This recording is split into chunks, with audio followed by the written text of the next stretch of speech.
Está entrando no ar pela Rádio Universidade 800 AM o programa T-Move, Temas Emergentes em Movimento. O que te move? Olá, está começando mais um T-Move, Temas Emergentes em Movimento. Eu sou a Maria Aparecida Azolim, pedagoga da Coordenadoria de Tecnologia Educacional, e apresentarei o programa de hoje aqui nos estúdios da Rádio Universidade 800 AM, com a companhia do técnico de áudio Giano Al. O programa T-Move, Temas Emergentes em Movimento, é um projeto da Coordenadoria de Tecnologia Educacional da UFSM, vinculada à Prograde, Pró-Reitoria de Graduação. Proporcionamos aqui um espaço de conversas e troca de ideias, através de entrevistas com os palestrantes do Temas Emergentes e muitos outros convidados. Hoje, a nossa convidada é uma convidada muito especial, é a professora doutora Leonor Bezerra Guerra. Leonor é médica, mestre em Fisiologia e doutora em Biologia Celular pela Universidade Federal de Minas Gerais, neuropsicóloga pela Fundação Mineira de Educação e Cultura, professora de Neuroanatomia no Departamento de Morfologia e docente no programa de pós-graduação em Neurociências do Instituto de Ciências Biológicas, ICB, da UFMG até 2016, quando se aposentou. Criou e coordenou na UFMG o programa Extensão Neuroeduca, pioneiro na formação de professores no campo da neurociência, onde o objetivo é a divulgação da neurociência no contexto da educação e da saúde. Por meio dele, colaborou com escolas da educação infantil ao ensino superior em todo o Brasil, capacitando educadores. Agora, fora da UMG, colabora com 2 colegas que continuam o trabalho do @neuroeduca, que está no Instagram, divulgando temas sobre a neurociência e educação, pois considera que, conhecendo como o cérebro funciona, as pessoas podem educar melhor, aprender melhor, cuidar mais de sua saúde e ter uma melhor qualidade de vida. Ela é autora do livro Neurociência e Educação, Como o Cérebro Aprende. Professora Leonor, seja muito, muito bem-vinda. É um privilégio tê-la aqui no T-Move. Eu é que agradeço a oportunidade de poder compartilhar com vocês um pouco do que a neurociência vem contribuindo para o campo da educação, discutindo o processo de aprendizagem, que, na verdade, é o que justifica o diálogo entre a neurociência e a educação, é o processo de aprendizagem, é a gente entender como aprendemos. É uma alegria muito grande ter essa oportunidade de falar para tantas pessoas. Espero que nossa conversa possa tocar muitos professores, muitos estudantes. E eu queria só acrescentar uma informação, que ela é muito recente. Na semana passada, nós tivemos o 5º encontro da Rede Nacional de Ciência para a Educação, que é uma rede que integra pesquisadores de todo o país, cujos trabalhos de pesquisa podem contribuir para uma educação com fundamentação científica. Que legal!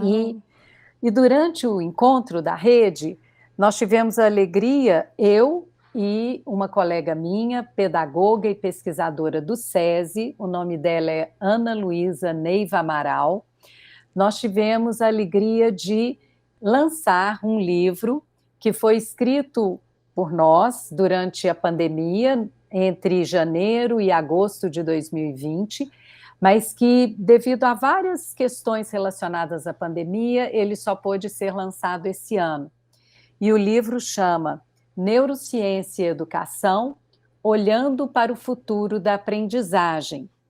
Ele está disponível no portal da indústria, do SESI, CNI.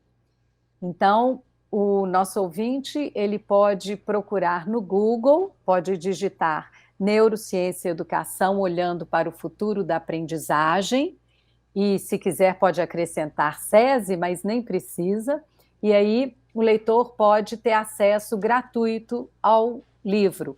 Ele é de domínio público e tem a versão em português e a versão também em inglês. Nossa. Vai ser uma satisfação enorme saber que nossos ouvintes todos vão poder ter acesso a esse livro que nós escrevemos com muito carinho, com a intenção de transformar os princípios da neurociência em ações na sala de aula. Os professores vão gostar especialmente, porque eu, como neurocientista, falo muito do cérebro, mas nunca falo tanto da prática em sala de aula. Sim. E agora, com esse diálogo entre uma neurocientista e uma pedagoga, que foi o que guiou a redação do livro, a elaboração do livro, eu acho que os professores vão ficar bem satisfeitos com o resultado. Nossa, é uma união com certeza perfeita. Professor, eu vou, no decorrer da entrevista, eu vou pedir para a senhora comentar mais um pouquinho sobre esse livro, porque realmente é muito interessante.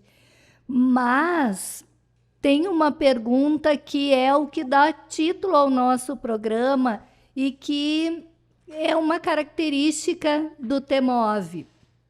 Então, professora Leonor, o que te move?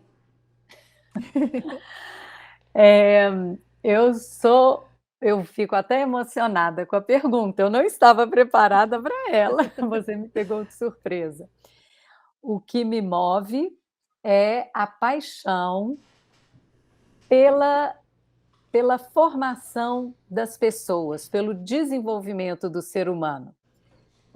Eu sou uma apaixonada com o estudo do sistema nervoso e ao longo, desde que eu entrei para a universidade, eu comecei a me dedicar muito ao estudo do sistema nervoso e aí a gente descobre que aquilo que nós somos, as pessoas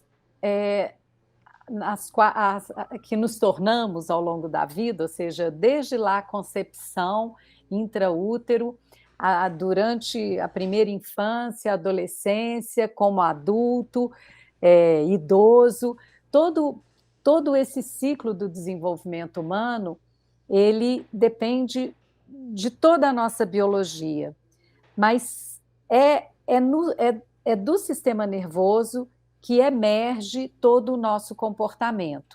O sistema nervoso não funciona sem os outros sistemas. Ele precisa do coração, dos rins, do fígado, do sistema digestivo, enfim. Não é que o sistema nervoso seja mais importante, mas o sistema nervoso é que faz com que a gente consiga ter sensações, memória, atenção, aprendizagem. Então, todos os nossos comportamentos adquiridos ao longo da vida, eles dependem da função desse sistema. E à medida que eu fui estudando, eu fui me apaixonando por isso, e fui entendendo que ia ser muito bom poder orientar as pessoas em relação à beleza e ao potencial que esse sistema tem. No sentido de que, se as pessoas conhecem como o cérebro funciona, elas podem melhorar suas interações para viver melhor, para ter mais saúde, para poder aprender melhor, para serem pessoas mais realizadas. Então, o que me move é a paixão pela neurociência e a possibilidade da neurociência transformar as pessoas. Então, assim, quer me conquistar? Me fala sobre desenvolvimento humano e neurociência, que pronto, aí a gente tem assunto para 6, 8 horas, dias de conversa. É isso que me move. Perfeito. E quem é a Leonor para além do Lattes? Porque eu li um resumo do seu currículo. Mas quem é a Leonor que não está no Lattes? Bom, a Leonor é uma pessoa que, com mais ou menos uns 6, 7 anos de idade, gostava de dar aula numa varandinha que tinha no meu quarto. Eu era a única filha entre 3 irmãos. Depois vieram mais 3 irmãs e isso me deu muita alegria. Mas eu era a única menina da casa e tinha as aulas, né? Na época a gente chamava de pré-primário, né? O jardim da infância, o pré-primário, e logo depois também no primeiro ano do grupo escolar, né? Era o primário antigamente, que seria o Fundamental 1. Eu, depois das aulas, eu ia para casa e colocava 3 cadeirinhas ali, um quadro negro. Meu pai trabalhava numa papelaria, então a gente tinha uma facilidade para ter um quadro negro pequenininho, giz, e tinha até um diário de classe. Papai levou para Nossa. mim. Então, eu imitava a minha professora. Tudo que eu, né, conhecia e convivia em sala de aula, eu repetia em casa. Então, eu lembro que eu tinha uma lista de alunos, né? E eu ia fazendo a chamada. Ai, que amor. Alberto, Antônio, Bernardo. Aí eu parava e falava: Bernardo, Bernardo, presta atenção. Então, Ai, que isso, amor. desde pequena, eu gostava de dar aula.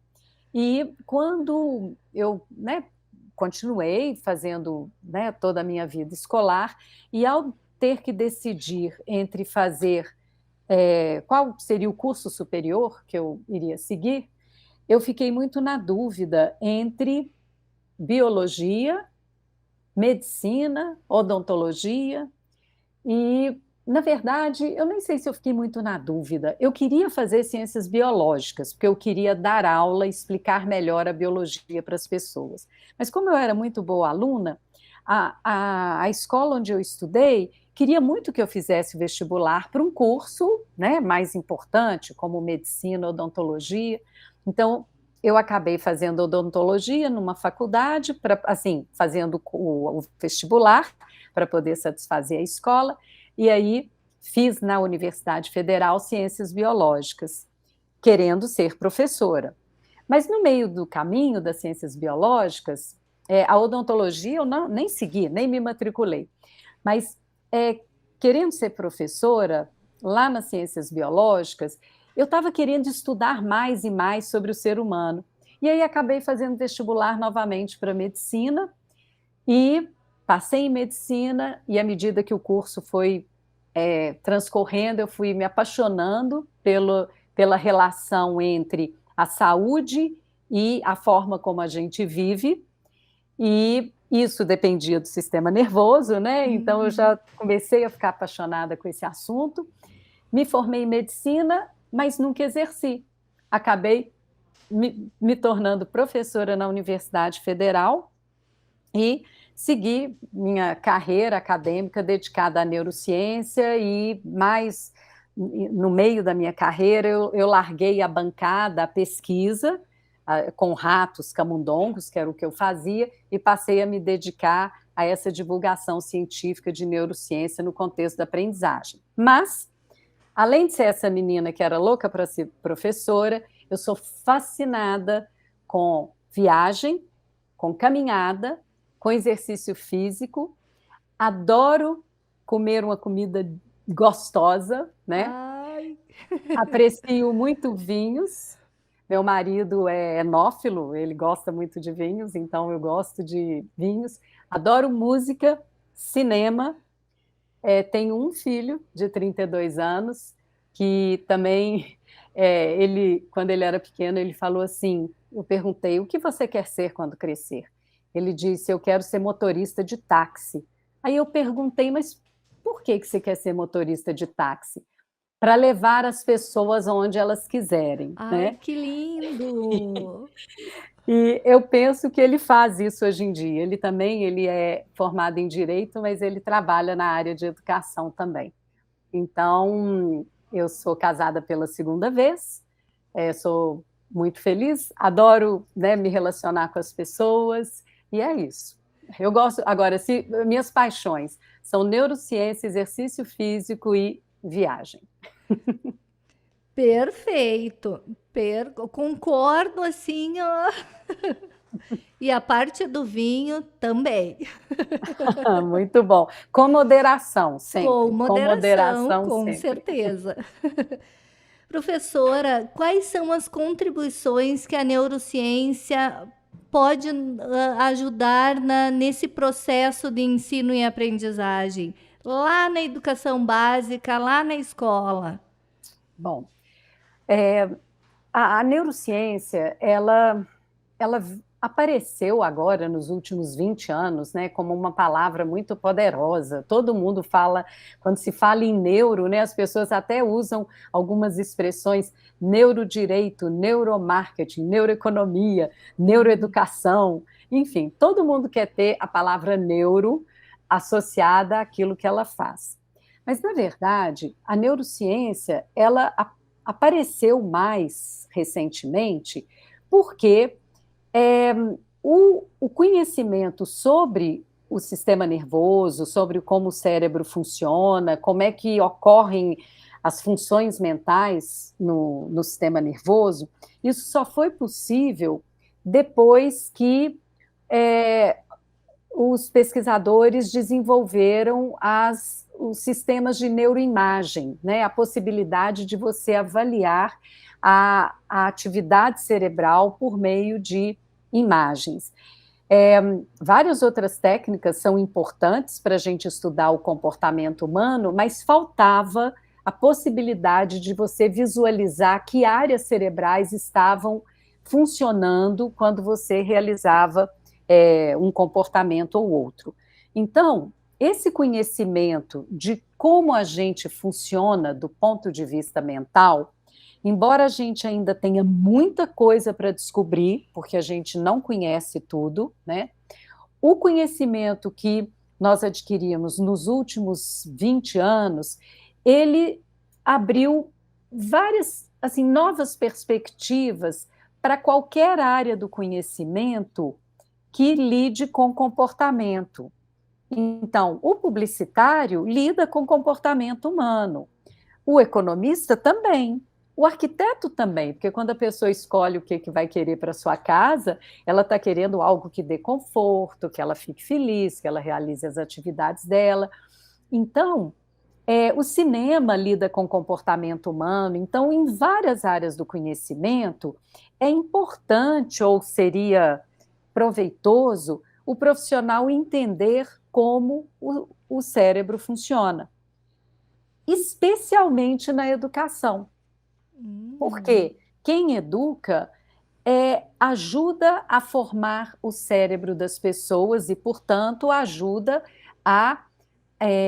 essa pessoa a adquirir os seus comportamentos. Tem uma história que eu sempre conto. A primeira vez que eu dei aula para professores sobre neurociência foi uma aula sobre memória que eu fui substituir um colega, o professor Ramon Consenza, que escreveu o primeiro livro comigo, Neurociência e Educação, Como o Cérebro Aprende. O professor Ramon pediu que eu o substituísse numa palestra sobre memória para professores. Eu nem pensava nessa questão de aprendizagem, educação, nada disso. Eu fui para lá para falar sobre memória na minha perspectiva, uma perspectiva puramente biológica. E quando eu comecei a falar da aula, os professores não estavam me compreendendo, porque eu usava um vocabulário que era muito da neurociência. Isso tem mais ou menos 30 anos, essa aula. E naquela época não existia divulgação científica desse tema. Então eu perguntei para os professores: vocês não sabem minimamente como o cérebro funciona? Eles responderam assim: não, nós somos professores. A entonação desses professores me disse que eles achavam que eles não tinham que saber sobre cérebro, né? No que eu discordei, eu falei, olha, mas eu discordo de vocês. Mais do que profissionais da saúde que lidam com o cérebro, como neurologista, psiquiatra, psicólogo, vocês são as pessoas que mais intervêm, junto com os pais, são as pessoas que mais intervêm no desenvolvimento do cérebro das pessoas e, portanto, do comportamento dessas pessoas. Então, por quê? Porque o processo de aprendizagem depende do funcionamento cerebral, porque o cérebro recebe as informações do ambiente, ele recebe as experiências que ele tem, ele processa essas experiências e desse processamento resulta o estabelecimento de memórias e, portanto, a nossa aprendizagem. Então, o conhecimento sobre como aprendemos do ponto de vista biológico é muito relevante para o professor. Ele trabalha com esse órgão cotidianamente. Uhum. Então, é bacana que ele conheça minimamente como funciona. Não é bom quando a gente conhece mais ou menos como é que o coração funciona, o estômago funciona? Para o professor, vale muito a pena saber como o cérebro funciona.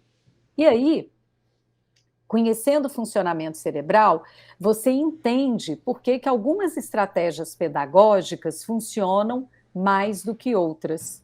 Então, a contribuição que a neurociência vem trazendo é no sentido de mostrar para o professor, por exemplo, que para que eu estabeleça uma memória de longa duração, não basta eu apresentar um conteúdo para o aluno. Não basta eu dar uma aula expositiva para o aluno e ponto final. Para que o aluno aprenda, o cérebro do aluno tem que processar aquela informação. Então, o professor, quando termina uma aula expositiva sobre um assunto que o aluno nunca tinha visto, nunca pensou sobre aquele assunto, o que o professor faz, de forma geral, é dizer assim, vocês têm alguma dúvida? O professor frequentemente faz assim no final da aula, né? Dá a aula, aí pergunta, vocês têm alguma dúvida? Raramente você tem um aluno que fala assim, não, eu não entendi isso, explica de novo. Os alunos não se manifestam e o professor encerra a aula. Não é a hora de encerrar a aula, é a hora dele dizer, já que vocês não têm dúvidas, eu tenho várias.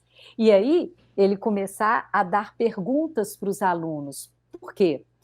O aluno, quando assiste uma aula muito bem dada, ele tem a impressão que ele entendeu, que ele compreendeu. Mas isso não é igual a se apropriar daquele conhecimento. O aluno só vai se apropriar daquele conhecimento quando ele for processar. Então, o aluno vai ter que fazer perguntas, escrever textos, falar sobre o que aprendeu, ler um livro, ver um vídeo, ele vai ter que ativar novamente as áreas cerebrais que processaram aquela aula que ele teve. Então, é o cérebro dele que tem que ser ativado. Numa aula expositiva, o cérebro do professor é que está sendo ativado. O cérebro do aluno, eu não tenho garantia de que esse aluno esteja prestando atenção, que esteja me compreendendo.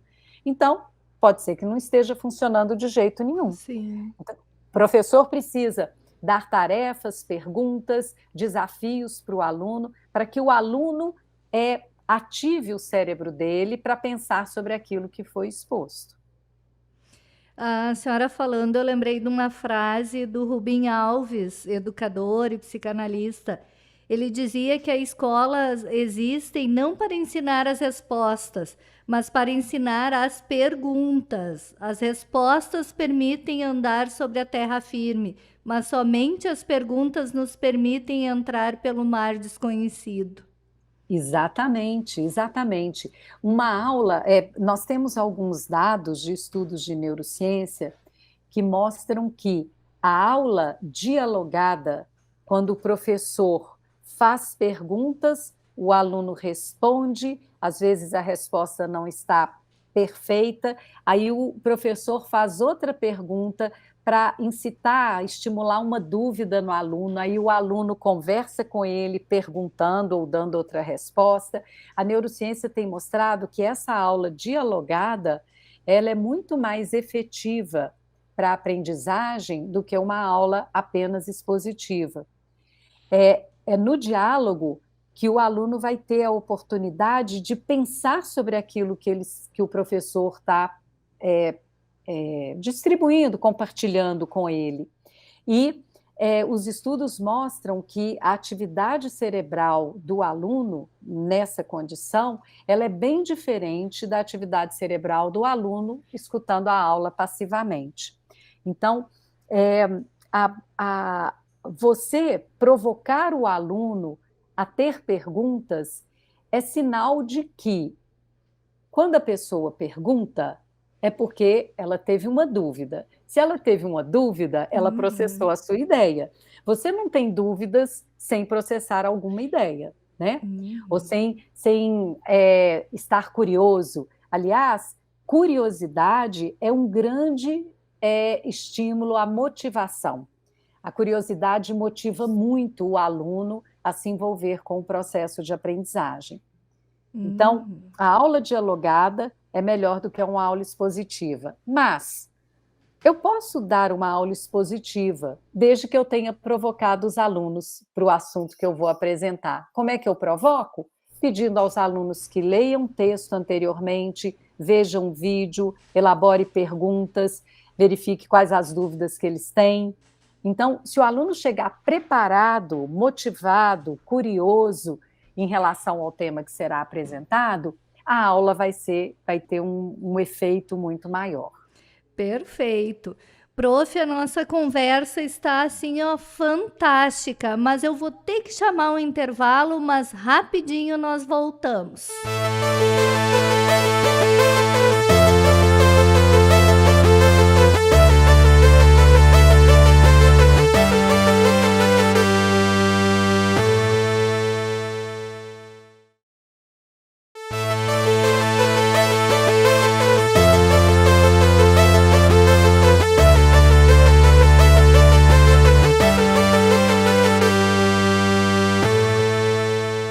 Estamos de volta com o T-Move. Para você que ligou o rádio agora, seja muito bem-vindo. Você está ouvindo o programa T-Move pela Rádio Universidade 800 AM. Hoje, com a presença da professora doutora Leonor Bezerra Guerra. O T-Move é um programa de conversas e troca de ideias através de entrevistas semanais com convidados. Trataremos sempre assuntos sugeridos pelos parceiros dos temas emergentes. Professora Leonor, a senhora estava falando e veio várias questões. E eu fiquei pensando na questão da emoção. Eu estudo um biólogo cultural chileno, o Humberto Maturana, e ele coloca que nós somos seres da emoção, né? Que toda ação racional tem uma emoção a priori, que vai contra, né, todas as falas que a gente ouve, assim, ó, que nós somos seres da razão, nós somos seres racionais. E ele diz que não, nós somos seres emocionais. Então, como a neurociência vê a questão da emoção? Então, o Maturana, que é ótimo, é muito bom, você está em muito boas mãos, muito boa leitura. E eu falando no Maturana e o Jean, o técnico de áudio aqui do meu lado, rindo, porque ele diz que eu tenho que colocar o Maturana em todos os lugares. É porque realmente eu sou apaixonada. E ele é espetacular. As ideias dele casam muito com as ideias da neurociência, com o que a gente sabe de neurociência. Mas ele está correto. As emoções, elas são orientadoras dos nossos comportamentos, de todos os nossos comportamentos. Então, essa ideia que as pessoas têm de que cognição, razão é separado da emoção é completamente equivocada. Hoje a gente já sabe que o cérebro funciona com base em redes neurais. Cada rede neural tem vários conjuntos de neurônios, né, que têm funções lá específicas, mas esse grande conjunto de circuitos neurais, que é o que é a rede neural, tem conexão com outro grande conjunto de circuitos neurais, que é uma outra rede neural. Então, são várias redes neurais no cérebro que se comunicam. O cérebro é extremamente fofoqueiro, ele está sempre trocando ideia com seus pares ali, e é essa conversa tão diversificada, né, tão interdisciplinar que o cérebro faz, é que permite que do cérebro a gente tenha emergindo os comportamentos, as ideias criativas, os medos, as alegrias, tudo que a gente sente. Então, no sistema nervoso, uma dessas redes neurais é a rede que a gente chama uma rede de saliência, que envolve circuitos que lidam com as emoções. Toda vez que eu tenho uma interação com qualquer coisa no mundo, então, por exemplo, eu conversando com você, eu estou te escutando, eu processo a nossa fala, né, a sua fala, eu presto atenção, é fundamental que eu preste atenção na sua fala e não, por exemplo, num passarinho que esteja cantando aqui do lado, porque se eu presto atenção no passarinho, eu não vou conseguir processar adequadamente aquilo que você está falando. Então, na hora que eu estou tendo uma interação com uma pessoa, com alguém falando, com um livro, com uma música, com uma pedra, com o que quer que seja, eu preciso prestar atenção para processar aquela informação. Depois que essa informação está sendo processada, a primeira etapa de processamento é a sensação e a percepção do que é aquilo, do que significa aquilo. É uma pessoa conversando comigo, é uma pedra parada, é um passarinho voando, é um texto ali, várias frases que eu estou lendo. Então, o cérebro tem neurônios que são ativados por essa interação e que eles nos dão a possibilidade de compreender o que está acontecendo, dar um significado, tá? Em seguida, esses neurônios que receberam essas informações todas, eles ativam os circuitos que processam a emoção. Então, na hora que esses circuitos são ativados, você atribui um valor, ou seja, dependendo da emoção que você tem, se aquelas interações ativaram determinado grupo de neurônios ali das áreas de emoção, você pode ter uma sensação de medo, ou uma sensação de raiva, ou uma sensação de nojo, ou uma sensação de alegria, ou de bem-estar, enfim. Toda interação desencadeia logo uma emoção. E essa emoção é que vai fazer com que você persista naquela interação ou adote uma estratégia de comportamento para se livrar daquela situação, né? Responda à pessoa. Então, depois que o cérebro sente, ou seja, que os circuitos de emoção são ativados, o cérebro atribui um valor afetivo àquela interação e essas áreas que atribuem esse valor afetivo, elas se conectam com áreas que nos motivam a uma ação.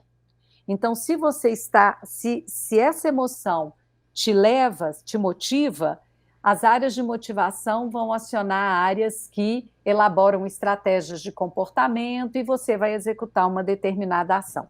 De forma, assim, muito simplificada, o funcionamento cerebral é assim.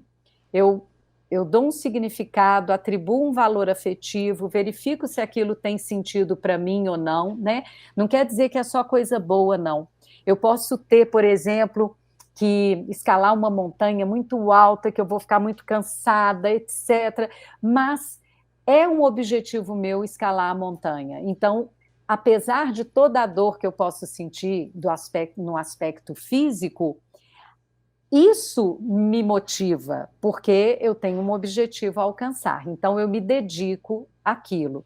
Então, quando a gente fala em motivação não é orientada somente por situações agradáveis, mas situações de desafio, que te instigam, essas interações são motivadoras. Bom, enfim, depois que você está motivado, você ativa áreas no cérebro responsáveis pelas chamadas funções executivas, que é um conjunto de funções que nos permite estabelecer objetivos, metas, pensar o que eu preciso fazer para atingir aquele objetivo. E essa área que a gente chama de área pré-frontal, que lida com responsável pelas funções executivas, ela também permite que você, ao realizar os passos que você planejou para atingir determinado objetivo, se você observar que não está chegando no objetivo que você queria, esses circuitos neurais te ajudam a dizer, olha, flexibiliza seu comportamento, muda aí a sua estratégia para poder tentar alcançar o objetivo, porque isso não está funcionando. Então, nosso cérebro também é capaz disso, de detectar se você está realmente indo em direção ao que você pretendia ou não, e ele te ajuda a mudar de ideia, ou seja, você tem que desistir das iniciativas que você tinha planejado e flexibilizar as suas ideias para outras ideias, outras ações que possam te levar finalmente ao seu objetivo. Então, eu estou contando tudo isso porque vocês viram que as emoções elas foram fundamentais para ativar a nossa motivação, que vai então ativar as áreas cerebrais que vão nos levar à ação. Então, tudo que a gente faz, todas as ideias que a gente tem, tudo que a gente pensa é influenciado pelas emoções. O Maturana, ele até dá o exemplo de uma ponte, né? Que até a construção de uma ponte tem uma emoção a priori que motivou aquelas pessoas a construírem daquela forma e não de outra, ou construírem a ponte naquele local. Exato, né? Talvez se fosse noutro local não tivesse o mesmo sentido, né? Porque tem uma expressão que a gente não usa em neurociência, mas que na pedagogia é muito usada, é constituição de sentido.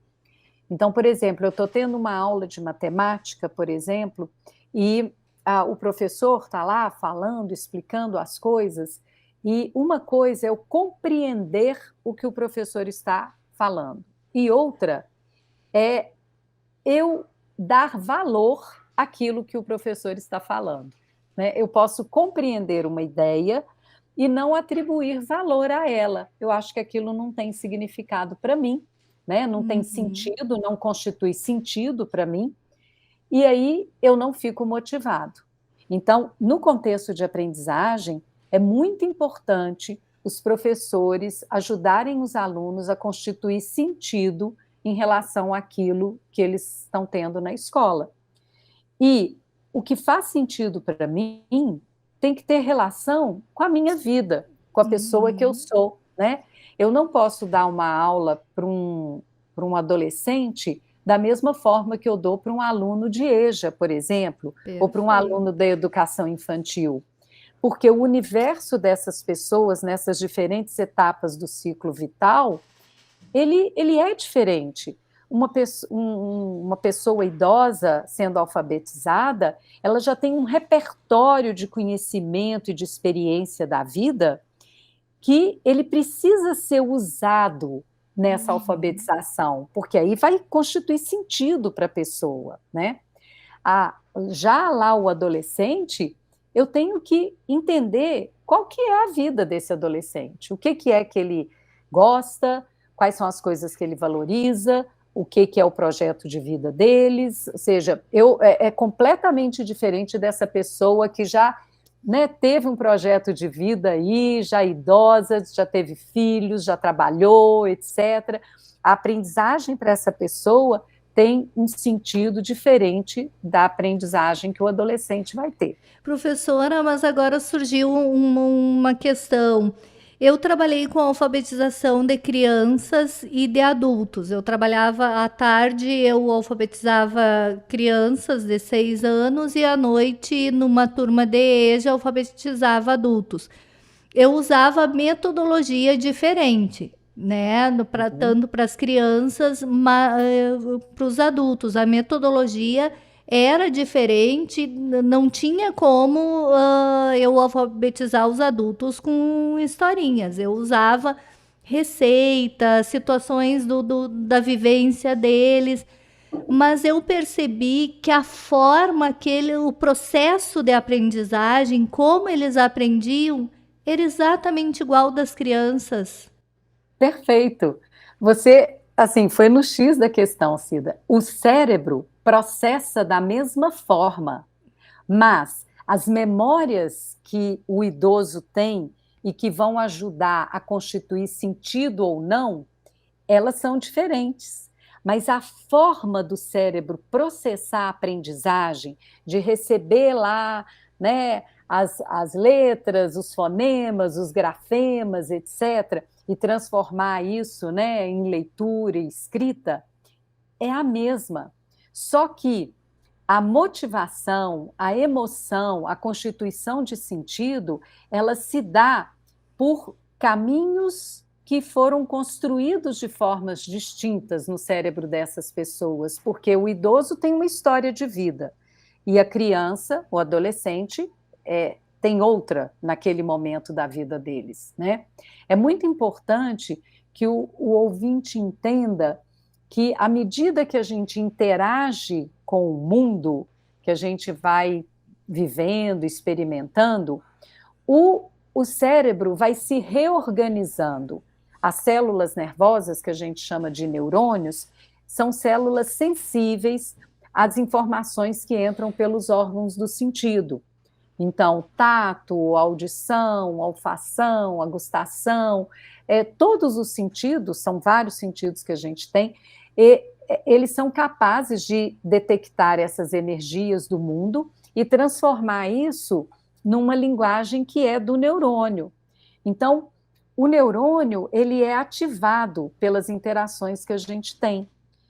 E quando ele é ativado, se você propicia repetição dessa ativação, por exemplo, eu te conheci pelo WhatsApp, né? Uhum. Agora eu estou te conhecendo aqui durante a nossa gravação. E você tem andado aqui pelo meu cérebro tem processado a Cida várias vezes nos últimos, talvez, 15 ou 20 dias, né? Eu sempre estou lembrando de você. Então, é muito provável que, durante os meus períodos de sono, seja cochilando ou dormindo à noite, os circuitos neurais, os neurônios que foram ativados pela interação com a Cida, eles devem estar sendo também reativados durante o período de sono. E quando os neurônios são reativados durante o período de sono, eles podem reorganizar as conexões entre eles. É como se fossem fofoqueiros fofocando entre si, e aí durante o período de sono, eles têm mais oportunidade de fofocar muito entre eles, porque eles não têm que processar nada do meio externo, né? Eles estão lá só trocando figurinha entre eles. Então, dormir é essencial. É essencial para a aprendizagem. É só durante o sono é que ocorre esse processo de reorganização das conexões. O nome dessas conexões, a gente usa o nome técnico de sinapses. É só durante o sono que ocorre reorganização das sinapses. Esse processo de reorganização das sinapses é chamado de neuroplasticidade. E a neuroplasticidade é a base da nossa memória. Quando esses neurônios fofoqueiros fofocam muito durante os períodos de sono, a fofoca entre eles fica muito mais fácil. E isso é que é a memória que fica registrada. Agora, imagina se você tem uma grande amiga que você fofoca muito com ela e que aí, com o passar do tempo, vocês não fofocam mais. Vocês vão acabar esquecendo muitas histórias que vocês já contaram entre si. Sim. Então, o cérebro, ele precisa estar sempre sendo reativado para que você mantenha memórias que você já construiu. Senão, essas memórias vão se desfazer. Por isso que a gente não lembra de tudo o que a gente já viveu na vida. Por isso é que eu já esqueci as fórmulas de física, já esqueci várias fórmulas de química, embora eu mantenha alguns conceitos de física e de química, né? A gente mantém alguns conceitos. Eu sei que corpos mais pesados, se eles têm impacto sobre corpos mais leves, que têm menos peso, etc., eles podem quebrar alguma coisa. A gente tem noção de velocidade dos corpos, mesmo sem ter a fórmula, né, na memória. Mas a gente consegue manter os conceitos. Por quê? Porque esses conceitos você está aplicando todo dia na sua vida. Quando você deixa um copo cair, quando você, né, atira uma pedrinha no rio, quando você faz qualquer coisa na sua vida, você aplica vários conceitos, mesmo sem ter que ficar pensando muito neles, você aplica vários conceitos que você aprendeu na escola e que às vezes o estudante fala assim, para que eu vou aprender isso, né? Onde é que eu vou aplicar isso? A gente aplica na vida, na vida. A gente pode esquecer as fórmulas matemáticas, né? Porque você não está usando, mas o engenheiro, né, vai usar todo dia. Um engenheiro que faz cálculo, né, de edifícios, de pontes, ele vai saber as fórmulas. Então, aquilo que a gente usa sempre, que a gente retoma na memória, recupera da memória, isso é uma prática importante no contexto da aprendizagem, porque isso reforça o seu aprendizado. É por isso, eu não sei se vocês conhecem a expressão aprendizagem espiral. Aprendizagem espiral é aquela aprendizagem que você aprende, por exemplo, célula. Quando você é lá no ensino fundamental 1, você aprende célula. Célula tem membrana, citoplasma e núcleo. Aí, mais na frente, você, de novo, célula. Tem membrana, citoplasma, núcleo. Aí acrescenta mais um conhecimento. E tem mitocôndria, tem retículo de Golgi, tem complexo de Golgi, retículo endoplasmático, o núcleo tem nucleolo, enfim. Você aprende mais outras coisas sobre a célula. Aí, mais adiante no ensino médio, você repete aquilo de novo. Então, você vai retomando conteúdos anteriores, que são fundamentais para que você entenda mitocôndria, complexo de Golgi, etc., é fundamental que você entenda que célula tem membrana, citoplasma e núcleo. A partir do conceito mais simples, você vai somando conceitos mais complexos em relação àquele conhecimento. E quando você retoma de tempos em tempos, você consolida com mais facilidade. É por isso que a gente tem que estudar um pouco todo dia, em vez de estudar matemática só 4 horas uma vez por semana. Não dá para aprender matemática assim. Não dá para aprender nada estudando 4 horas de enfiada, né? Sem intervalo nem nada, e depois sem retomar isso nos outros dias. Porque os períodos de sono entre um dia e outro, eles vão aos pouquinhos consolidando essa sua memória. Lembrem-se sempre de crianças. Quantas vezes uma criança pequena pede para você contar a mesma história? Centenas de vezes, porque a cada dia que você conta, ela consolida memória de uma parte da história, e aí ela vai construindo aquele conhecimento, e às vezes, quando ela já é até adulta, ela ainda lembra da história que você contou quando ela era criança. Nossa, eu agora lembrei de novo do Rubem Alves, que ele dizia que só é aprendizagem quando esquece tudo, o que fica é que realmente é o aprendido. Exato, exato. Quando assim, aquilo que fica é o que você aprendeu. Então, sempre que um aluno diz assim, não, eu já entendi isso, fala, então me explica. O que você entendeu? Ele falou, não, eu não sei explicar, mas eu entendi. Então, não entendeu. Porque se você sabe explicar, mesmo que você não explique com as mesmas palavras do professor, você pode explicar com um desenho, relacionando aquele conhecimento com outra coisa, dando um exemplo, né? Então, é fundamental na aprendizagem a gente recuperar as memórias, reativar os conhecimentos por meio de vários canais, né? Através de vários canais. Você pode ver um vídeo sobre o assunto, ler um livro, dar uma aula para o seu colega sobre aquele assunto, escrever sobre o assunto, fazer testes, né? Se autoavaliar em relação àquele assunto. É assim que a gente aprende. A gente não aprende estudando na véspera da prova. Essa não é uma boa estratégia. Essa estratégia só vai fazer com que você fique guardando temporariamente um conhecimento. Isso não implica em reorganização de neurônios, e você guarda temporariamente o conhecimento para poder colocar a resposta na prova.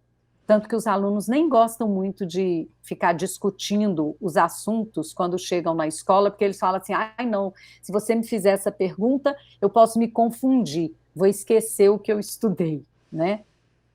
Professora, nós vamos nos encaminhando para o final, infelizmente, mas ainda tem algumas questões.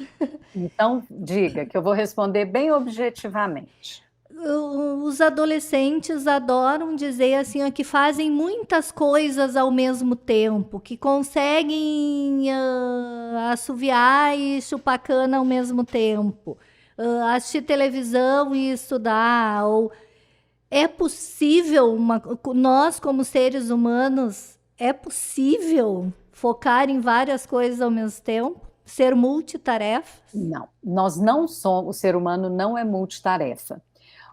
Você até consegue assistir TV, escutar uma música e ler um livro. Só que o que você faz é assistir um pedacinho da TV, escuta um pouquinho da música e lê um pouquinho do livro e fica alternando entre essas tarefas. Quando você alterna entre as tarefas, você sempre, quando são tarefas cognitivas, né? Porque, por exemplo, eu consigo entender um jornal se eu estiver correndo numa esteira. Eu posso assistir um jornal e ter entendimento do jornal correndo numa esteira. Mas se eu estiver correndo na rua, que é cheia de buraco, etc., eu já não vou conseguir entender tão bem um áudio que eu esteja escutando, um podcast, por exemplo, enquanto eu estiver correndo na rua. Por quê? Eu tenho que alternar minha atenção entre o podcast e os buracos na rua para eu não tropeçar. Então, o cérebro não faz bem mais de uma coisa ao mesmo tempo. Ele faz bem uma coisa de cada vez. Então, sempre que você se diz multitarefa, você está perdendo parte da informação. Se o estudante está estudando para a prova, escutando uma música, ele até pode fazer isso, mas tem que ser uma música que ele já conhece, que ele nem se importa mais, que ele não presta atenção nela. Aí a música pode até funcionar meio que como um bloqueio para outros ruídos do ambiente. Mas se é uma música que ele gosta e que ele se emociona com ela, isso vai tirar a atenção dele do livro, com certeza. Então, a gente não é multitarefa. A neurociência tem mostrado que o desempenho cognitivo das pessoas que fazem multitarefa diminui. As pessoas têm reclamado que estão com a memória comprometida, mas é porque elas não têm atenção, porque ficam distraindo, né? Focando a atenção numa coisa, noutra, e aí não conseguem processar com profundidade as informações e as experiências que estão tendo. Então, não funciona. Perfeito. Professora, eu gostaria que a senhora falasse mais um pouquinho desse livro, Neurociência e Educação, Olhando para o Futuro da Aprendizagem, de sua autoria e da Ana Luísa Neiva Amaral, que tem download gratuito. Até eu já fiz o download do meu. Que coisa boa, fico feliz. Mas esse livro, ele foi resultado do diálogo entre uma neurocientista e uma pedagoga, e nós nós apuramos 12 princípios da neurociência que são relevantes para o processo de aprendizagem, e para cada um dos princípios, nós verificamos na literatura ações na sala de aula que podem ser feitas, né, que são sugeridas para os professores, ou seja, como é que eu aplico esse princípio na sala de aula? Então, dando um exemplo, um dos princípios é que a aprendizagem é única, né? A forma como cada pessoa aprende é única. Os estudos mostram que os estudantes, ao resolver, por exemplo, problemas de matemática, alguns apresentam estratégias mentais diferentes de outros e com tempos diferentes. Então, é importante, sim, que o professor perceba que tem alunos que não conseguem ter a velocidade de raciocínio dos outros, eles não, às vezes, não se manifestam, não compreenderam a matéria, fica por isso mesmo, e aí cada vez eles ficam tendo mais e mais dificuldade. Então, o professor tem que dar oportunidade para o aluno de fazer o que a gente chama de metacognição, do aluno ter tempo para refletir se ele realmente compreendeu aquilo e ele ter oportunidade de sanar sua dúvida, de esclarecer a questão dele, para que ele possa ir adiante na disciplina. Então, a aprendizagem personalizada, ela é interessante, e nesse sentido, o fato da gente ter uma aula gravada que eu possa rever, né, para tirar minhas dúvidas, o fato do professor poder dar um tempo maior para cada aluno processar a sua atividade, isso também é importante. E outra coisa que a gente chama muita atenção no livro, né, é que para que o aluno aprenda, ele precisa ser o autor da sua aprendizagem, ele precisa ser responsável. A palavra protagonista está muito na moda, mas é isso mesmo. A Ana Luísa sempre faz a seguinte pergunta: você aprende mais um caminho quando você está dirigindo o carro ou quando você está no banco do carona? É claro que é quando a gente está dirigindo, porque eu estou ativo ali, eu tenho autonomia, eu estou com o desejo de dirigir, estou prestando atenção no caminho. Então, a gente precisa tirar é uma fala da Ana, eu preciso tirar o aluno do banco do carona e colocar o aluno no banco do motorista da sua aprendizagem, né? Perfeito. Então, isso é fundamental. O cérebro de quem aprende é que tem que estar em atividade. Professora, qual é o site do que está disponível o livro? É o portal da indústria, do SESI e da CNI.